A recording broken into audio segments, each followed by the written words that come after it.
those of you who joined our last webinar, that was Effective Meeting Management Part 1. I want to give a brief recap in terms of what was discussed last time and what some of the features that were discussed and showed last time, so that we can have a continuity for that.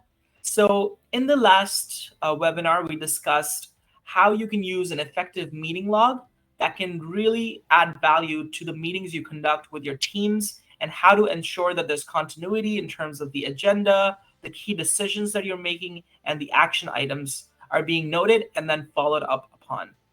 So we had our meeting log where it was strictly meeting lists, meeting logs, and then the meeting dates, the meeting recording link, the invitees, the agenda, key decisions, and action items.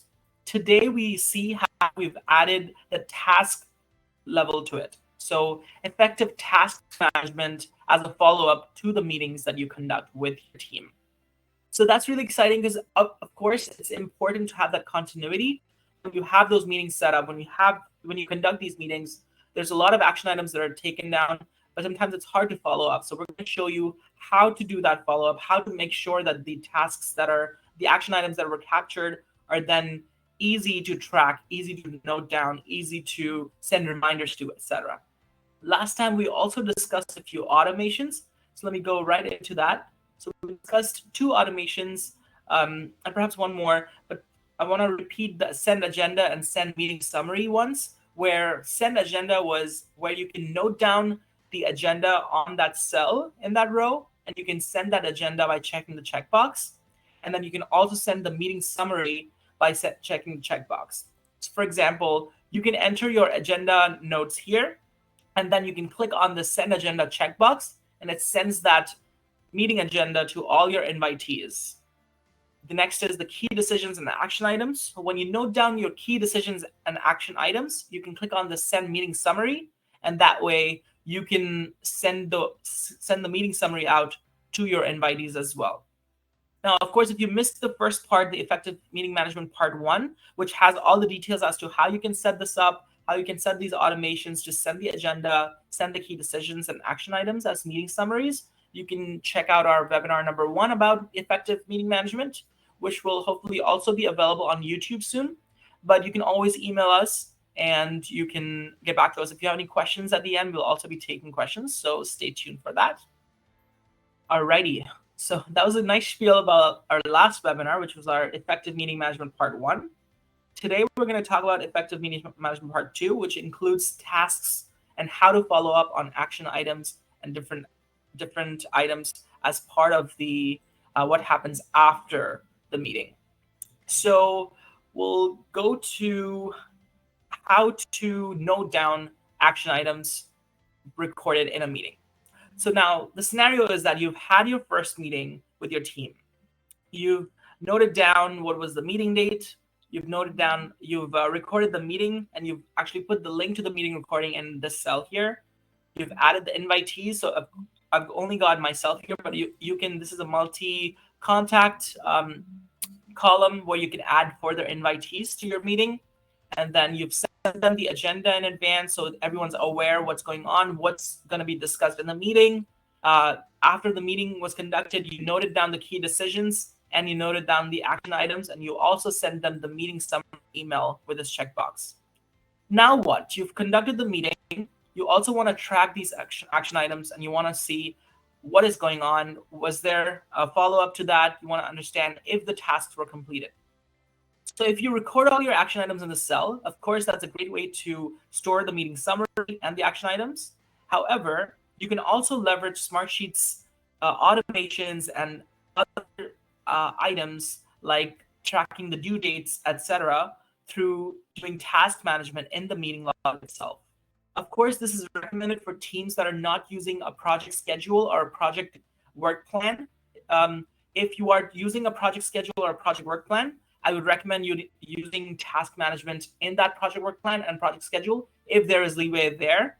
If it's a larger team, there can be other ways to do task management as well. But today we're going to be strictly looking at how to do meeting management and then doing task management along with the meeting management in the same meeting log.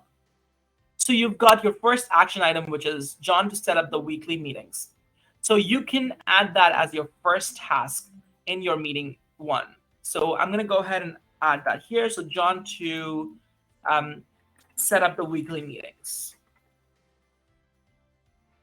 Now that's my first task for my meeting one. And I've noted that category as a task. So it's not a meeting, it's a task. That way, if I want to run reports later, it's easy to just look at just the tasks by doing this filter for just tasks. I want to say the due date, it was conducted on 9th of May.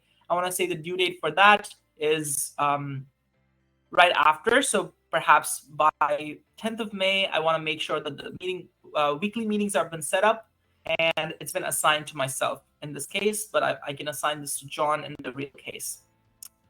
And then any kind of notes I want to take. So something like the weekly meetings, availability for the team, Wednesdays at 10 a.m. Eastern time works best. So I've noted down this note that John can then read, and then he can see that weekly meetings have to be booked for 10 a.m. Eastern time on Wednesdays. So that's great. And that's an item that can be done by John. And then once that's been completed, they can add that status to this log as well. So here, I've included the minimal columns that you want to use as meeting management and task management hybrid sheet here. You can, of course, include a status column as well. And let's do that right now. So let's include a status column. And you can keep it as a symbol status column, or you can use a drop down where you can say got started, in progress, completed.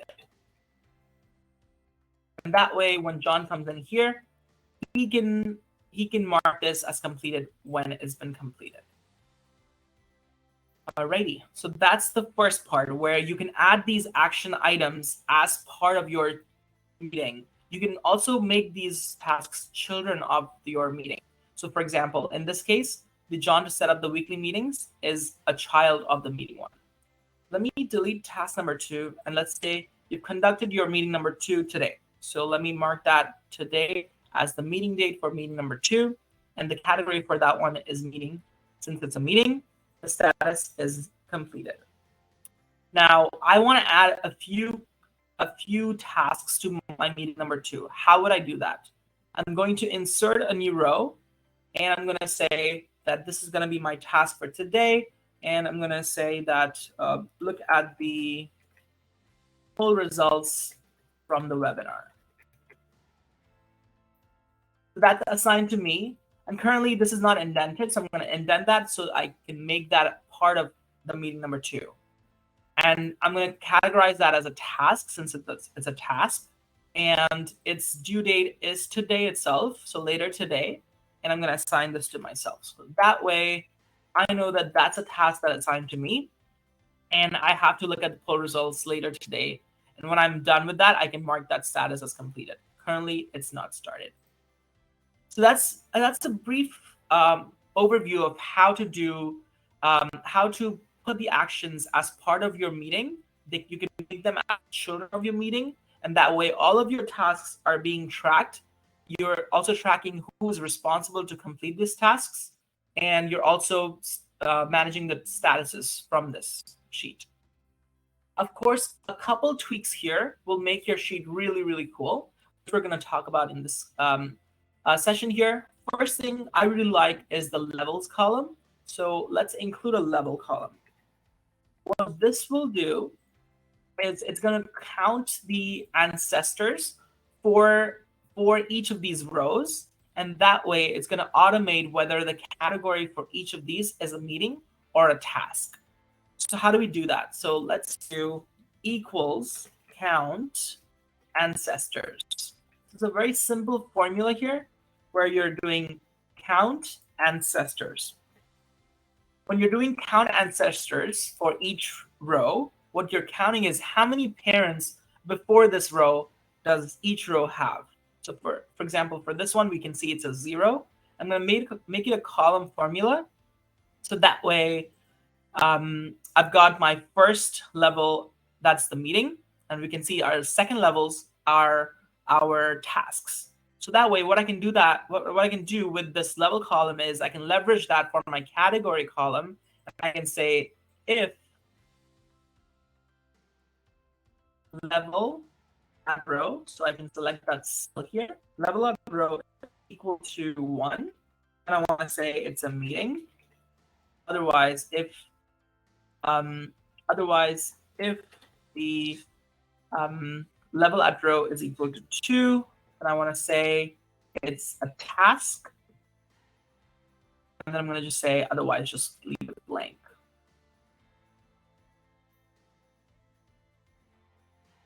Now, if I make this a column formula, now all of my meetings and tasks categories are automatic. So what that means is when I go to my meeting number 2 or meeting number 3, and I add a task to my meeting 3, let's say sample task 3 or meeting 3. And then right now it's showing as meeting, but when I make that indentation, it automatically categorizes as a task. What that does is you can leverage this category column in your reports, and you can just filter out the tasks if you just wanted to look at the tasks, or vice versa, you can also just look at the meetings. Of course, to look at just the meetings, it's a simple fix from the sheet as well, where you can collapse all and just open the meeting log. That way you're looking at just the meeting log. Of course, if you expand all on this one, you'll also look at the tasks. You'll also look at the tasks. Alrighty. So that's some really cool, exciting features that I wanted to share. I also want to share how you can leverage automations.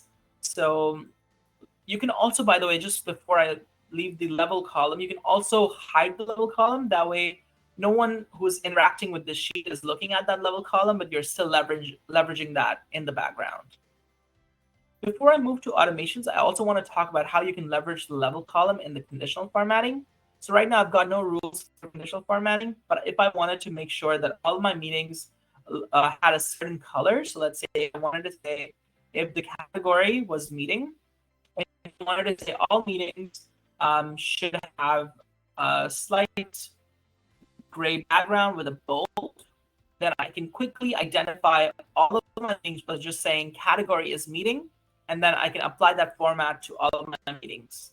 You see how it looks so much better. I have all my meetings listed in a specific format, so I can easily identify which rows were my meetings, and I can easily identify my tasks. If you wanted to format your tasks in a specific way, you can also do that. You can add a rule where you can say the category, if it is a task, then I want to apply a certain format. So let's say I want to make it a lighter gray, or let's see, I want to keep a white background with a bold perhaps, or italicized. Okay, let me do that. So all of my italicized items are tasks. So that way you can see it's a really nice way to leverage that levels column, and you can format your tasks and meetings in a specific way. Your sheet looks much better, and you can leverage your category column for future reports that you'll build. And if we have time, we'll also try to build that report here in this webinar. All right, so without further ado, let me go to our workflows, and let me start a workflow for our due dates, because we want to make sure that John, for example, or whoever the invitee is, whoever the assigned to person is, they're also being informed about the fact that their task is due. Also, you can use the column name invitees, or you can also say invitees / assigned to. So that way it's more appropriate. It's also talking about the meeting invitees, and it's also talking about the assigned to people. All right. So let's go to our automation, and let's do a create from scratch. And I want to say remind regarding reminder for task due date. So one day before the due date, I want to make sure that the people who are assigned to a specific task, they're being reminded about. So those who are familiar with automations, you may know how to create this already, but those who are not familiar with automations, you can set the trigger for being a date. So we've got a due date column. So I don't want it to be a specific date. I want it to be a date field that I'm using, which is the meeting / due date. And in this one, I'm going to say when a date is reached, run once on. Date field is meeting due date. But do I want it on the date or do I want it before? I want it 1 day before. So I want to say 1 day before the date field. And what time? I want to say 10 a.m. So 10 a.m. 1 day before when a task is due, I'm going to notify the person who is assigned to that specific task. Any conditions I want to use? Yes, I want to use a condition which is my category column. And category has to be a task, right? Because I'm doing reminder for a task, and this is not for a meeting, since we're using both task management and meeting management with the same effective meeting management meeting log. So I want to use my category as one of task. Next, I want to alert the person and just mention that when is that task due. So who do I want to alert? I want to send it to a contacts in a cell, not to specific people, so that way whenever I enter a specific contact in my cell, it updates that automatically. And which is the column I'm going to use? I'm going to use my assigned to column. That way whoever's in that assigned to column is notified regarding this. So what do I want my message to be? I want to say your task is due tomorrow. And then I only want to send them the message. Or you can also send them the link to the sheet as well if you are collaborating with your team members on that sheet. If you're only using the sheet for yourself and you just want to send them a message, then you can choose message only. So you have that option to choose either or. I want to do message only, and I want to say your task is due tomorrow. Please ensure that you provide the status for the task by end of day tomorrow. That way, but right now this message is not really talking about what task is it that I'm talking about, right? So I want to know what task is it that I'm talking about, and I also want to give them some details like the notes, for example. So I'm going to leverage this links to sheet and specific fields to remind myself about the column name. So the column name was meeting/task name, and I want to also give them some notes, so agenda/notes. So let's do meeting/task name first. So I'm going to go say your task meeting/task name.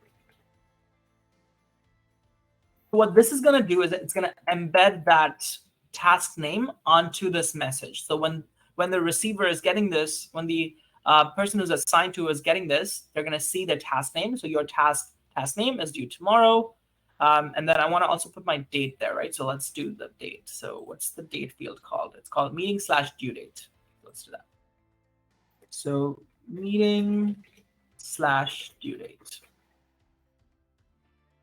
And then I'm going to put a colon here so that we can say, yeah. Now this message is reading your task, the task name is due tomorrow, the date for the task, due date for the task. Please ensure that you provide the status for the task by the end of day tomorrow. And then I'm going to say task notes at the end. I'm going to just put my task notes. So let's see, what was it called? It's called agenda/notes. Agenda/notes.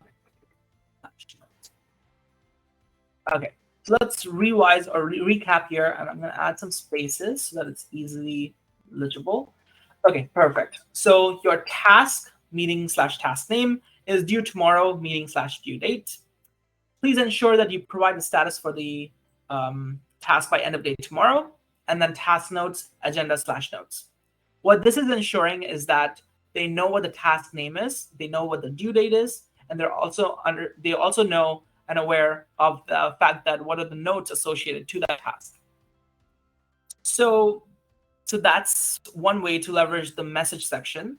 And you see how I use the links to sheet and specific fields to easily know my column names. I use that tweak so that I know my column names easily and I can embed them in my message. You can choose to do that, or you can, of course, remember the column names as well. I sometimes forget the exact column name, so I leverage that.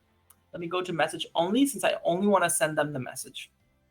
Perfect. So to do a quick recap here, 1 day before the meeting or task due date, and for all my tasks, I'm going to send my assigned to individuals the message saying your task is due tomorrow, your task meeting/task date, task name is due tomorrow, meeting/due date. Please ensure that we provide the status for the task by end of day tomorrow, task notes, and they're included as well. So when I save this, every time a task is due, 1 day before, they'll get a notification saying, oh, your task is due. You can do a very similar automation where you can say your task was past due and what is the status for that. So if we want to do that, let's duplicate that here. I want to say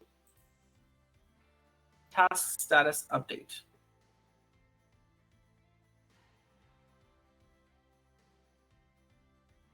So for this automation, what I'm going to do is 1 day after the task is due. So 1 day after the task is due, for the tasks, I want to notify the assigned to saying your task is past due,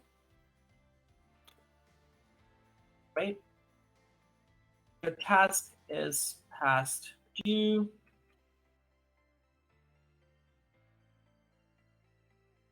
Remove that. Say due date was that, right?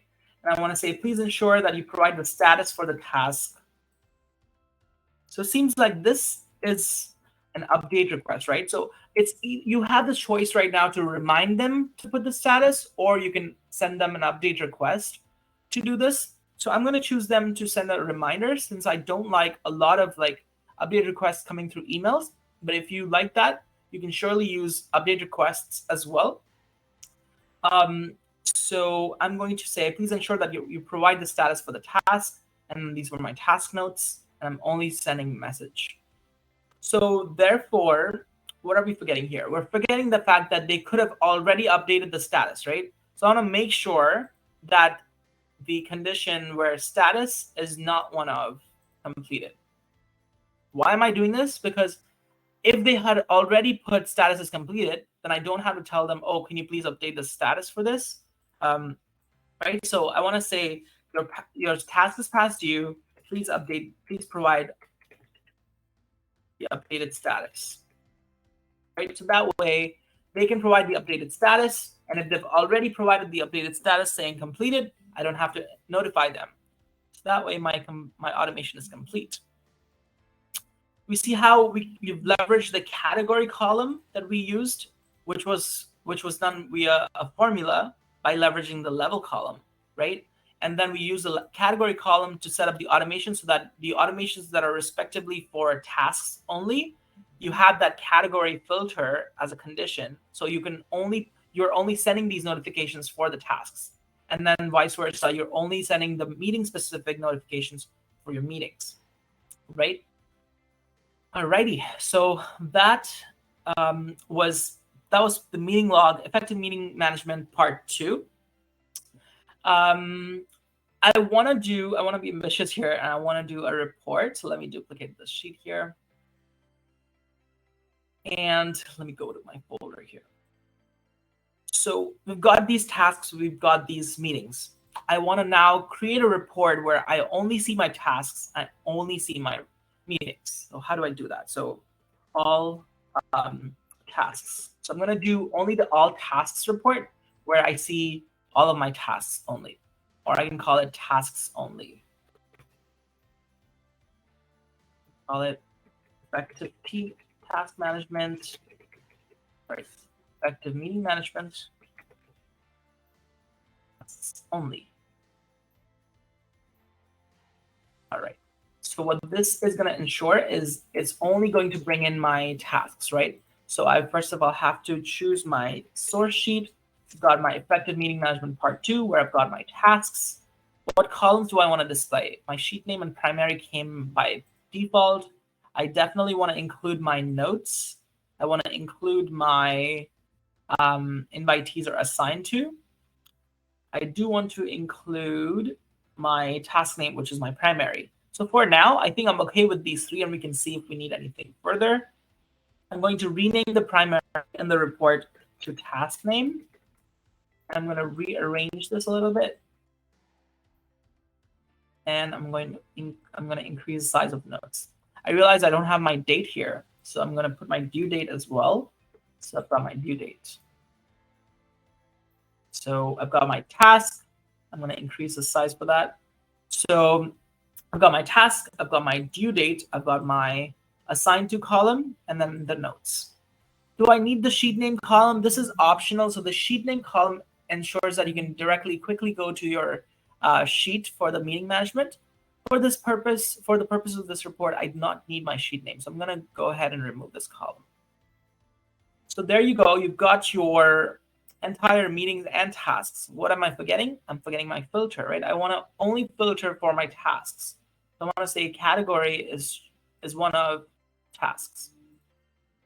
That way I can see what are just my tasks, right? This is such a cool feature. You can basically look at just the tasks, and you can use this report for task management. However, what if I want to make sure that only the people who are coming into this report, they only see their respective tasks and not everything? I can add a current user filter to this. So for my assigned to, I can say my assigned to has any of current user. What this will ensure is that I can see only tasks that are assigned to myself. So you see how the third task, which was not assigned to me, has now disappeared from this report. So now anyone coming to this report will see tasks that are assigned to them, which is really cool, because then you can actually send this, or you can make this report something that your team uses, and they can see the tasks that only they're assigned to. So I also like, whenever I'm using my current user reports, I also say tasks only current user. Okay. So let me call this meeting management. I think I ran over here. So current user. That way I know this report is tasks only, and it's only for the current user. If I see 2 tasks assigned to me, and I can update the notes. I just realized I can't update the status. So I do want to bring the status column as well. So I want to bring status column, and that completes my task report.